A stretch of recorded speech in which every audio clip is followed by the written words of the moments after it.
행복한 하루, 복된 하루 보내시기를 바랍니다. 옆 사람과 함께 인사하겠습니다. 오늘 행복하세요. 주님 복 많이 받으세요. 네, 한 번 더 인사합니다. 은혜 받겠습니다. 말씀대로 살겠습니다. 네, 여러분은 지난 한 주간 동안 모두 평안하시고 즐거우셨습니까?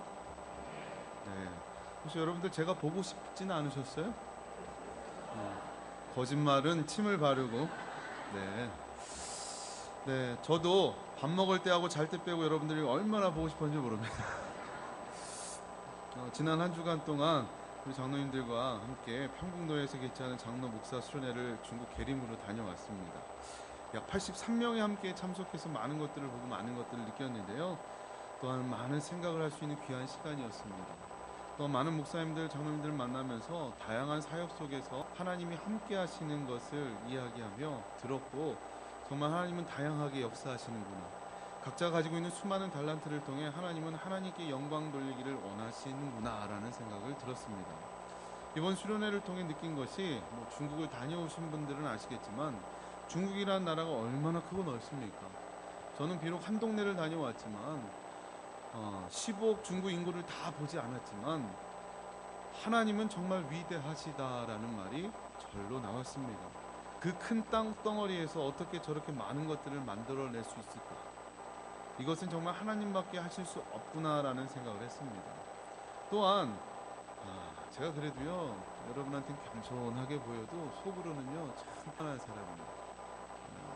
여러분한테는 아닙니다 이렇게 얘기하지만 속으로는 그래도 내가 할 수 있다, 나 정도 되니까 막 이렇게 생각을 하던 사람 중에 하나거든요.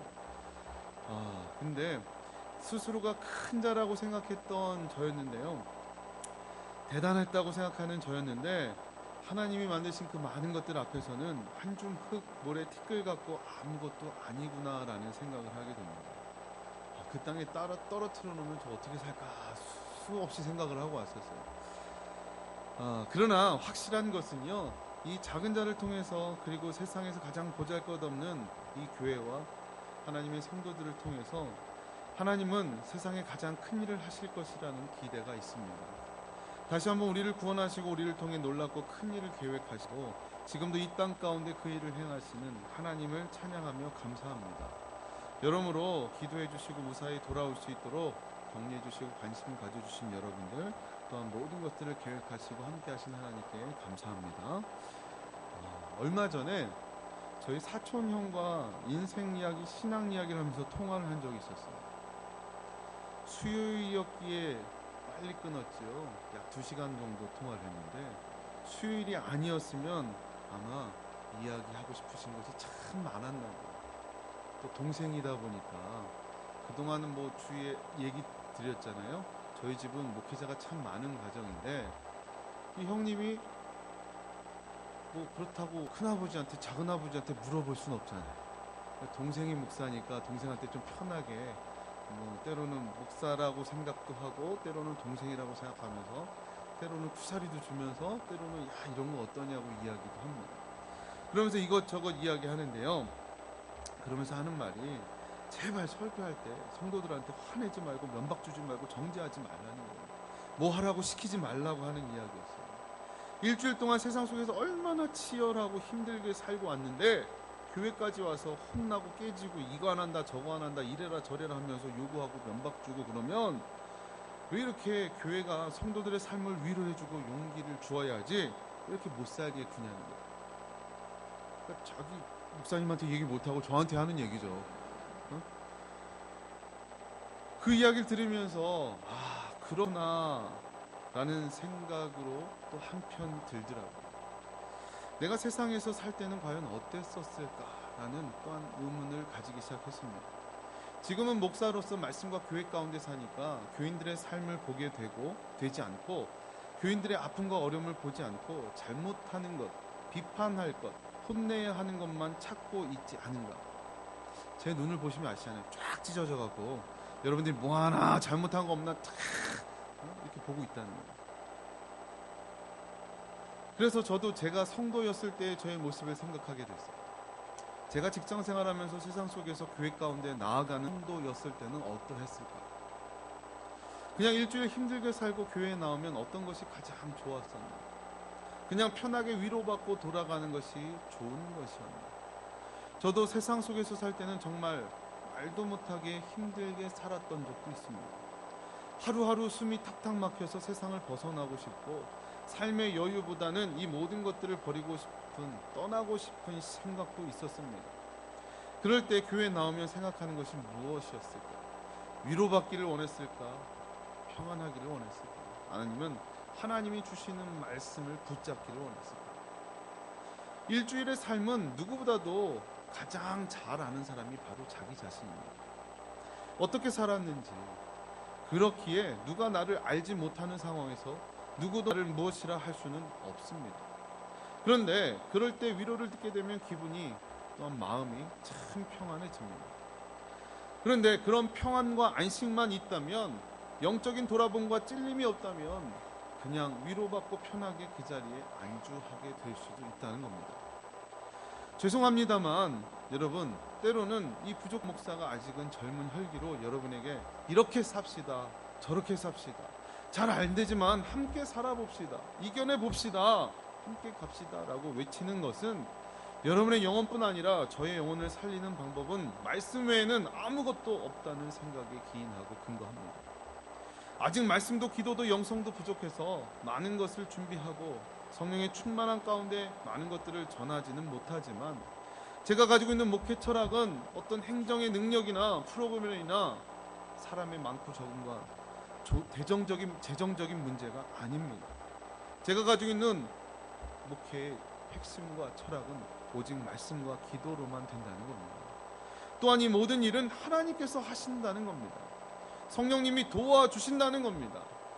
제가 여러분은 위로하지 않고 혼내는 것 같아도 이미 여러분을 아시는 하나님께서 여러분을 위로하실 준비를 하고 계시고, 성령님께서 여러분을 찾아와 여러분과 함께 하시며 위로하고 계시다는 사실입니다. 그렇다면 말씀 앞에 우리는 어떻게 해야 할까요? 평안과 위로도 필요하지만 좋은 게 좋은 거다라는 생각으로 좋은 것만 받아 먹으면 영적인 풍요 가운데 빠지게 되면 자칫 잘못하다간 영적인 나태와 자만 가운데 빠질 수 있다는 겁니다. 나를 돌아보지 못하고 편한 것만 찾게 되는 것이 우리가 가지고 있는 죄성이요 본성의 마음입니다. 서 있으면 앉고 싶고, 앉고 싶으면 눕고 싶고, 누워 있으면 자고 싶고, 한숨 자고 일어나면 더 자고 싶은 것이 우리의 모습이고, 그렇기에 말씀을 통해 우리에게 이렇게 늘 말해야 합니다. 또한 말씀은 우리에게 이렇게 이야기해주고 있습니다. 깨어 있으라고. 사단 마귀가 우리를 넘어뜨리려고, 굴복시키려고 늘 틈과 때를 노리고 있다는 겁니다. 그렇기에 우리는 늘 말씀 가운데 하나님이 들려주시는 놀라운 뜻을 발견하고 깨어있음이 있어야 할 줄 믿습니다. 우리 가운데 늘 말씀을 통해 영적인 위로와 충만도 있어야겠지만, 하나님이 주시는 그 말씀을 통해 우리 가운데 영적인 찔림과 돌아봄도 있어야 된다는 겁니다. 죄송한 이야기지만 이번 수를 통해 목사님들과 이야기하면서 저는 정말로 깜짝 놀랐습니다. 그동안 저는 다른 목사님들을 보면서 제 속에 비판하고 나름대로 저의 기준으로 그들을 정죄하는 것이 없었다라고 이야기한 거짓말이고요. 조금도 좀 거짓말이고 많이 있었습니다. 아유, 내가 하면 더 잘할 수 있어. 아유, 저거밖에 못 라는 생각. 그리고 나서는 목사님, 앞에서 일하는 목사님들 보면서, 많은 분들을 보면서 아이, 저거밖에, 이런 비판의 모습들이 있었어요. 남들은 보든 안 보든 내 나름대로 아유, 뽕 2개는 올려갖고 아유, 그래 난 이 정도야 라는 생각이 있었어요. 물론 다 그렇진 않겠지만 목사님들을 보면서 많은 대화를 나누며 겸손히 묵묵히 하나님과 함께하며 그들의 모든 가진 것들을 내려놓고 하나님만 의지하며 5년 혹은 8년, 10년의 사역 이야기를 들으며 내가 많이 부족했구나, 교만했구나 라는 생각을 하게 되었어요. 이번 수련회를 통해 좋은 것만 보고 온 게 아니라 한국에서 그동안 제가 가지지 못했던 생각들을 이곳에서 하게 하였다는 겁니다. 오히려 저는 그 목사님들의 한마디 한마디를 통해 이곳에서 생각할 수 있는 하나님을 발견하고 정말 내가 많이 부족했구나라는 생각을 했는데요. 그동안 내 모습이 정말 잘못됐구나라는 생각들을 가지게 되었습니다. 오늘 말씀을 통해 우리에게 이야기하시는 놀라운 하나님의 음성에 저와 여러분도 이곳 가운데 하나님의 은혜가 있음을 기억한다면 나에게 주시는 놀라운 깨달음도 있을 줄 믿습니다. 그렇기에 이 하나님의 음성에 함께 귀 기울이시기를 주님의 이름으로 축복합니다. 오늘 말씀은 여러분이 잘 알고 계시는 내용입니다. 마태복음 5장부터 7장까지 산상수훈이라고 이름 붙여져 있습니다. 산에서 예수님께서 이스라엘 백성들을 모아놓고 유대인들을 모아놓고 설교하신 내용 중에 하나입니다. 우리가 그리스도인으로서 세상 속에서 살아갈 때 우리가 지키고 알아야 할 내용들을 예수님께서 비유와 말씀으로 이야기해 주신 설교의 내용입니다. 특히 본문의 말씀은요, 현대를 살아가는 우리에게는 참 필요하고 실천하며 살아가야 할 귀한 말씀 중에 하나입니다. 당시 예수님은 제자들뿐 아니라 지금의 그리스도인들이 최고의 제자와 그리스도인들이 되기를 원하셨습니다. 그렇기에 오늘 말씀을 통해 이렇게 이야기합니다. 처음 말씀을 이렇게 열고 있습니다. 비판받지 아니하려거든 비판하지 말라. 사실상 비판은요, 어떤 사물이나 이치의 옳고 그름을 위해서 반드시 필요한 것 중에 하나입니다. 기준이라는 명확한 근거를 통해 잘잘못을 따지고 판가름하고 명확하고 분명하게 선을 그어 주어야 발전도 되고 반성도 있게 된다는 겁니다. 모든 일에 있어서요, 잘못되었을 때 적절한 비판이 있어져야만 부패하지 않게 되고 모든 일이 투명한 가운데 일 처리를 할 수 있게 됩니다. 특히 학문이나 역사나 문화나 예술의 개혁이나 발전을 위해서는 반드시 창조적이고 건전한 비판이 필요합니다. 고인 물은 썩지만 흐르는 물은 썩지 않는 것처럼 항상 물이 고이지 않고 썩지 않고 흐를 수 있게 해주는 것이 바로 올바른 사고를 통한 비판이라는 겁니다. 그런데 오늘 본문에서 예수님이 비판하지 말라의 비판은요, 그런 비판을 뜻하는 것이 아닙니다. 근거 없이 비인격적으로 남을 함부로 비판하는 것을 이야기하는데요, 본래 남을 비판하고 판단할 수 있는 최종 권한은 누구에게 있을까요? 오직 하나님께만 있는데 마치 자신이 심판자인 것처럼, 재판장인 것처럼, 판사인 것처럼 행동하게 있다는 겁니다. 오늘 말씀의 핵심은 하나님의 심판 권한을 함부로 남용해서 쓰지 말라는 것에 있습니다. 지금 내가 누군가를 비판하고 있다면 그것은 다른 말로 바꿔 이야기하면 내가 하나님이다 라고 선포하는 것과 같습니다. 아무 생각 없이 남을 비판한다, 그건 이미 내가 하나님 되었다는 거예요. 내가 하나님 되었을 때 제일 무서운 것은 교만이고 이단되는 겁니다. 하나님께서는요, 한 번도 결코 그 심판의 권한을 나에게 또한 우리에게 주신 일이 없는데도 마치 내 것처럼 우리의 것처럼 사용하고 있다면 하나님께서 보시고 얼마나 황당하겠나요? 여러분, 식당 같은 데 가서 음식을 주문하면 음식이 나왔다. 내가 주문한 음식은 누구 겁니까? 돈 내면 내 거죠. 근데 내가 주문한 음식, 내가 돈까지 낸 음식을 다른 사람이 중간에 와서 가져간다. 별로 반응이 없으시네. 저는 참 기분이 나쁠 것 같은데. 먹는 거라 참 예민하잖아요. 얼마나 황당하겠어요. 바로 우리가 하나님의 것을 이렇게 가로채고 있다는 거예요. 비판의 관점은 내가 비판자, 판사, 재판관이 되어야 하는 것이 아니라 내가 바로 그 입장이 되어봐야 합니다. 바로 역지사지의 마음이죠.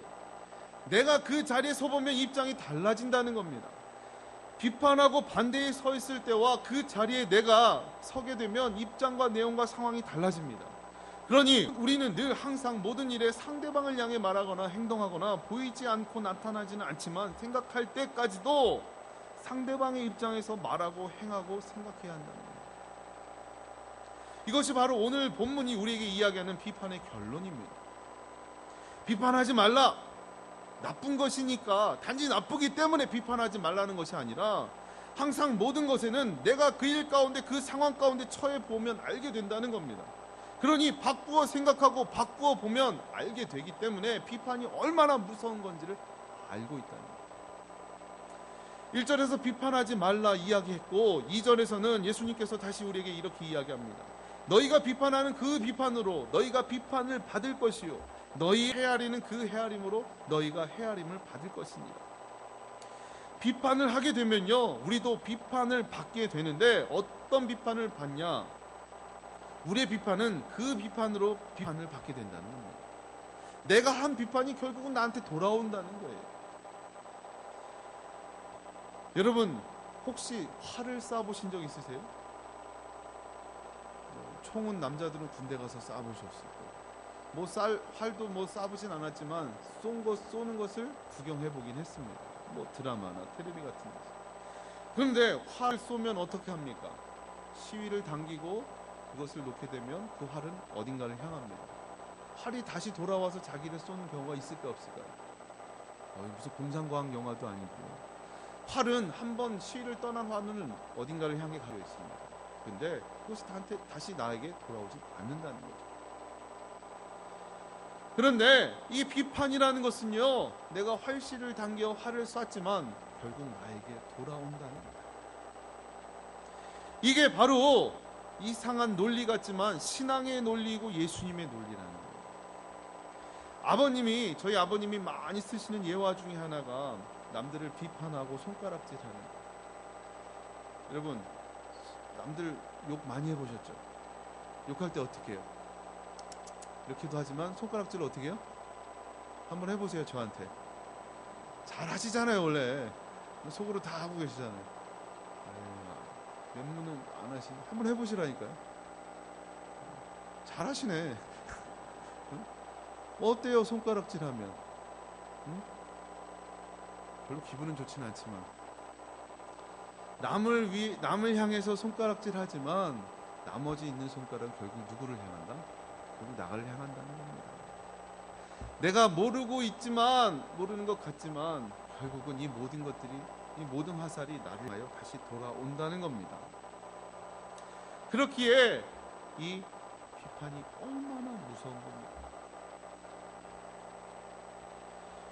비판한다는 것은요, 결국은 누워서 내가 침을 뱉는 것과 똑같다는 겁니다.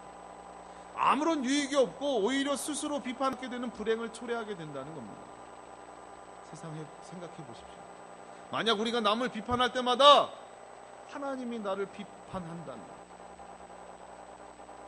얼마나 힘들겠습니까?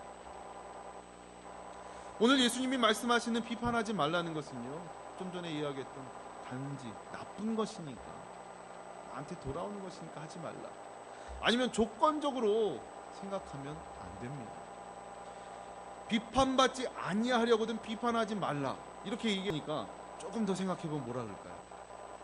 그러면 비판받을 준비가 됐으면 비판해도 된다는 얘기일까요? 나 준비 다 됐어, 비판해봐.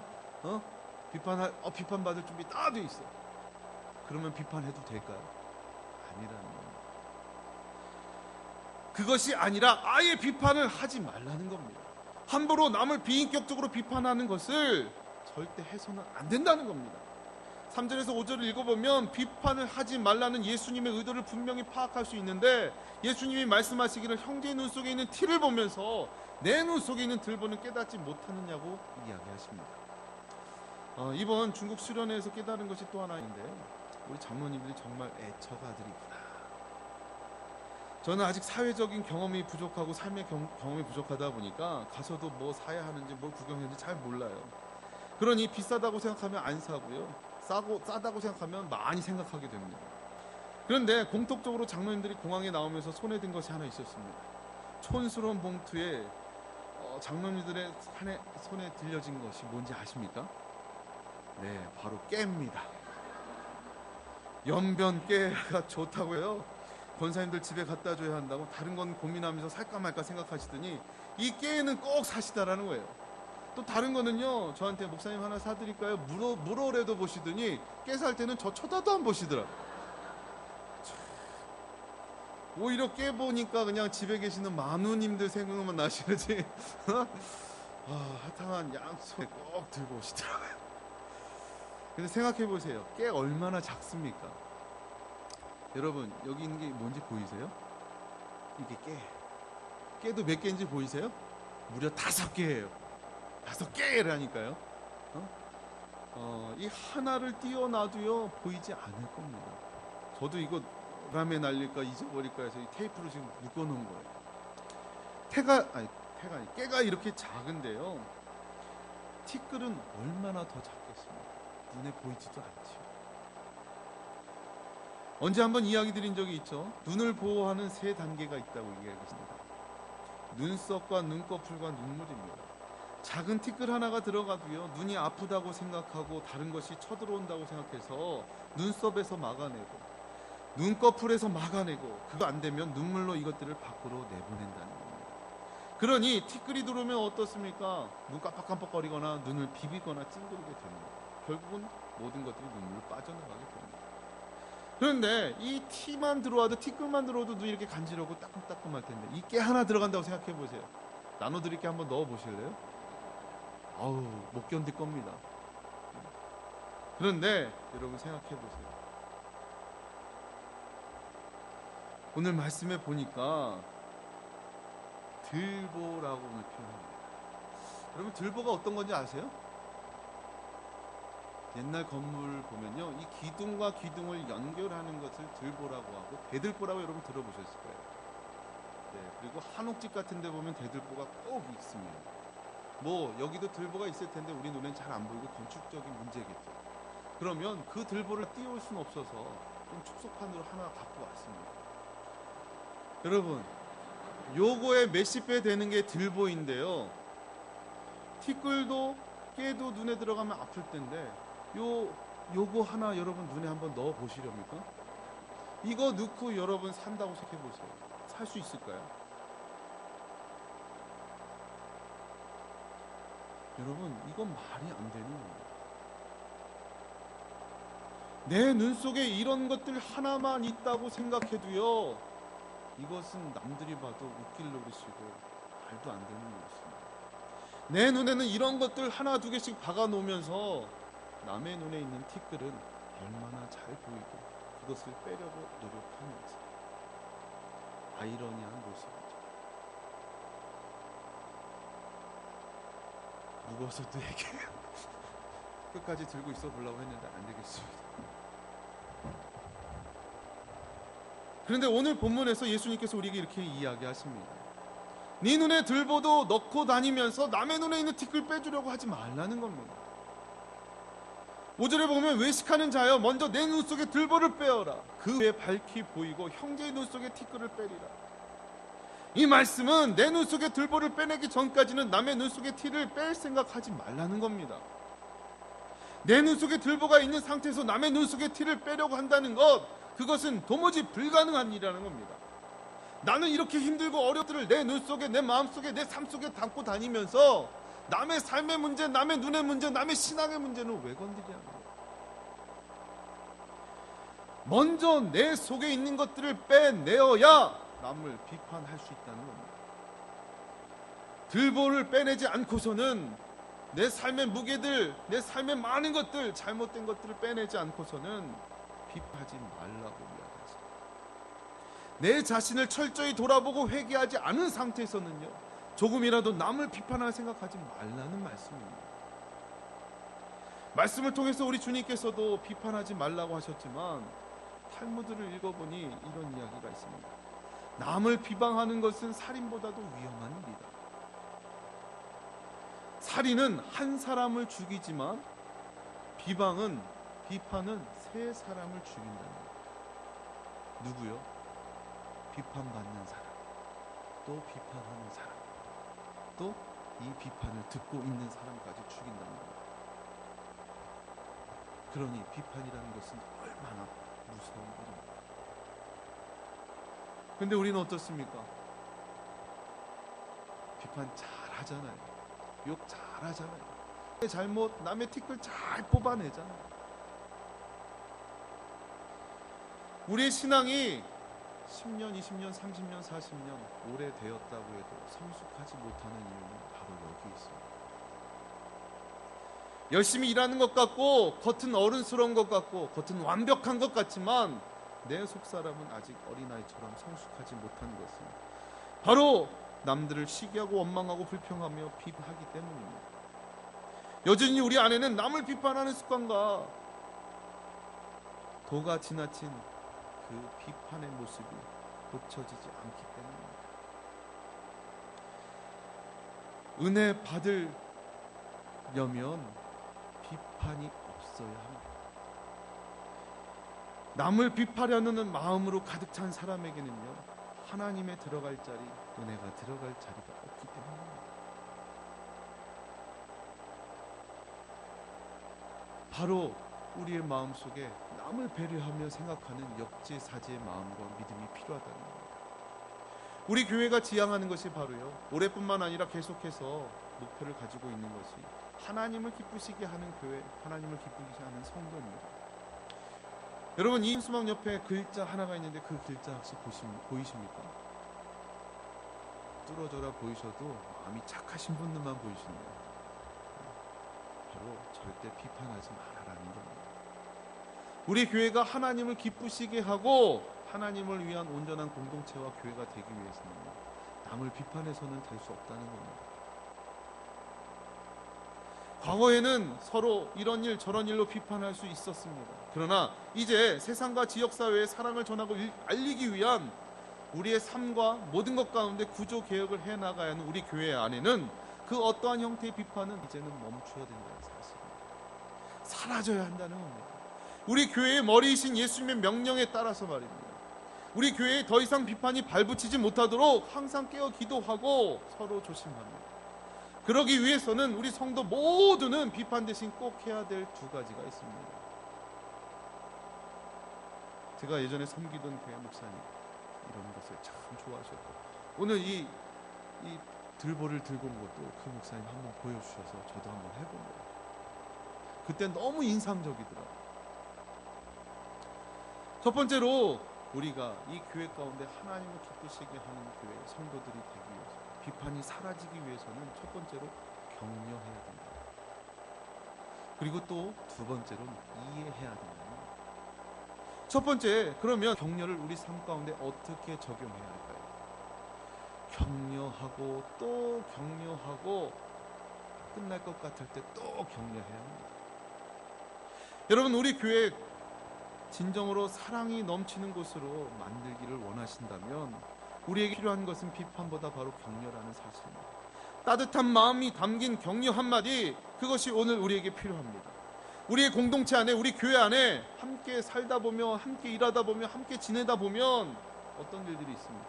서로에게 실수하는 일도 있고요, 미처 깨닫지 못해서 답답하게 행동할 때도 있습니다. 때론 내 속을 뒤집게 하는 일들도 일어납니다. 그런데 그때마다 필요한 것은 그 사람을 못했다, 잘한다, 못했다, 잘못한다가 아니라 그 사람을 향하여 손가락질하고 욕하는 것이 아니라, 비판하는 것이 아니라 그 상대방이 더 일을 열심히 할 수 있도록, 제대로 할 수 있도록 격려하는 자세랍니다. 비판하는 나도 완벽한 존재는 아니잖아요. 내가 잘못한 것도 상대방이 그냥 넘어가 준 것이 얼마나 많겠습니까? 그것도 모르면서 남이 조금만 잘못하면 비판하고, 비판이 심해져서 인격적인 모독하고, 그렇다 보면 서로의 감정의 골이 심해지고, 나 저 사람 때문에 교회 못 나가겠어, 나 쟤 때문에 교회 나가기 싫어, 이런 말들이 나오게 된다는 겁니다. 여러분, 비판을 시작하면 이성을 잃게 됩니다. 비판을 시작하면 내가 사단의 노예가 된다는 겁니다. 사탄의 모습을 내 속에 발견할 수 있게 됩니다. 여러분, 사탄을 만나고 싶다면 멀리 가지 마시기 바랍니다. 어디에? 내가 비판할 때 그 모습이 바로 사탄의 모습이다. 내가 사단의 모습, 사탄의 노예가 되지 않으려면 비판하고 싶을 때 격려로 바꾸어져야 됩니다. 한 번의 격려로 끝내서는 안 되고, 격려하고 또 격려하고, 그것이 그칠 때 또 격려해야 합니다. 상대방이 격려가 필요 없을 정도로 성숙할 때까지, 또한 나의 삶 가운데도 나의 신앙이 성숙해져서 격려의 삶이 늘 이루어질 때까지 우리는 격려해야 합니다. 두 번째로, 이해하고 또 이해해야 합니다. 상대방을 비판하게 되는 것은요, 그 사람의 잘못도 있지만 더 근본적인 원인은 내가 그를 이해하는 마음이 부족해서 그렇게 됩니다. 항상 내 입장에서만, 내 잣대를 가지고, 내 기준을 가지고, 내 틀에서 남을 평가하고 맞추기 때문에 상대방이 이해가 안 되는 것이고, 그렇기 때문에 비판하게 되는 겁니다. 내 입장이 아닌 상대방의 입장에 먼저 이해하려고만 하면, 역지사지하려고만 하면, 사단이 우리를 통해 남을 비판하려고 아무리 시도해도요, 그 시도는 다 실패하게 된다는 겁니다. 마태복음 6장 14절에 15절에 이렇게 이야기합니다. 너희가 사람의 과실을 용서하면 너희 천부께도 너희 과실을 용서하시려니와, 너희가 사람의 과실을 용서하지 아니하면 너희 하나님께서도 너희 길을 용서하지 아니하시리라. 이 말씀을 조금 바꾸어 우리들에게 적용해보면 이렇습니다. 너희가 남의 입장을 이해하면 하나님께서도 너희 입장을 이해해 주실 것이지만, 너희가 상대방, 남들, 다른 사람들의 입장을 이해하지 아니하면 하나님께서도 너희 입장을 이해하지 않으실 것이다. 얼마나 무서운 말입니까? 만약에 하나님께서 내 입장을 이해해 주시잖아요, 여기 남아있을 사람은 아무도 없다. 다 이해하시고 용서하시고 포용하시고 안아주셨기에 여기 있는 겁니다. 좀 전에 이야기했던 목사님께서 은혜의 공식을 가르쳐 주셨어요. 여러분, 초등학교 다니면서 배운 것이 있습니다. 플러스, 한국말로 해야죠, 덧셈 뺄셈 다 들어보셨죠? 가르쳐 주신 건데요, 5 빼기 3은 뭘까요? 3이라고 그러는 사람이 있네요. 5 빼기 3은 2. 그러면 2 더하기 2는 뭘까요? 4. 잘하셨습니다. 도장 하나씩 찍어 드릴 텐데요, 다른 복잡한 수학 공식 우리가 기억할 필요는 없지만 이것은 꼭 한번 기억해 주시기를 바랍니다. 5 빼기 3은 2. 5회에서요, 3 발자국만 떨어져 보고 뒤로 물러나면 이해가 된다. 2 더하기 2는 4. 이해하고 이해하게 되면 사랑으로 바뀐다는 겁니다. 이 공식을 들을 때 얼마나 닭살이 돋았는지, 우리의 삶이 이렇게 변한다면 얼마나 좋을까. 이것이 우리 교회 가운데, 우리 교회 가족들의 사랑과 행복의 공식이 되기를 바랍니다. 누군가를 이해한다는 것이 결코 쉽지는 않습니다. 나를 힘들게 했고 나를 어렵게 했던 내 가슴에 지울 수 없는 상처를 준 사람, 이해할 수 있고 용서할 수 있는 사람이 어디 있겠습니까? 그 사람을 생각하면 용납되지 않고 이해되지 않고 용서되지 않습니다. 아니, 어떨 때는 너무 억울해서요, 그 사람 생각하면 잠도 오지 않을 때가 있습니다. 자다가도 그 사람 생각하면 벌떡 일어나게 될 때도 있습니다. 상대방이 딴 사람이 그 사람 이름만 이야기해도요, 화가 치밀어 오를 때가 있습니다. 그 사람 이야기 들으면 심장이 마구 뛸 때도 있습니다. 그러나 내가 행복해지려면 이해하고 또 이해하고 그것이 변하여 사랑으로 실천될 때 이 모든 것들이 우리에게 능력이 될 줄 믿습니다. 누구처럼? 바로 예수님처럼. 십자가 위에서 피를 흘리면서 자신을 못 박게 한 모든 사람들을 이해하고 또 이해하신 예수님처럼 이해할 때만, 그 예수님을 닮아갈 때만 우리는 진정으로 행복을 누릴 수 있게 될 줄 믿습니다. 바로 우리 교회 가운데 예수님의 행복의 삶이 넘쳐나기를 주님의 이름으로 축복합니다. 옆에 계시는 사람들을 서로 격려하고 또한 내 가족처럼 이해하고 사랑으로 안아줄 때 우리 교회가 하나님이 보시기에 기쁜 교회가 되고 또한 기쁨을 누리는 성도들이 될 때 이 땅 가운데 하나님의 큰 역사를 이루어가는 하나님의 귀한 성도들과 교회가 되기를 주님의 이름으로 간절히 축복합니다. 기도하겠습니다. 사랑의 하나님, 감사합니다. 오늘도 우리를 이 세상 가운데 살게 하셨습니다. 좋은 세상 잘 살고 있음에도 감사와 기쁨보다 비판과 불평만 늘어나고 있습니다. 그리고 나에게는 간대하지만 남에게는 속 좁은 인생을 살고 있습니다. 이제는 남들을 향해 손가락질하는 인생이 아니라 관용하며 베풀고 격려하며 이해하는 인생을 살게 하여 주시옵소서. 나로 그럴 수 있다는 생각으로 내 가족처럼 남을 이해하고 배려하며 따뜻하게 내 가슴에 품게 하여 주시옵소서. 바로 예수님이 우리를 향해 그러하셨던 것처럼 우리가 예수님 닮아가는 삶을 살게 하여 주시옵고, 언제나 늘 예수님을 쫓는 믿음의 사람들, 은혜의 사람들 되게 하여 주시옵소서. 이 모든 말씀 우리를 구원하신 예수님의 이름으로 기도드립니다. 아멘. 찬송가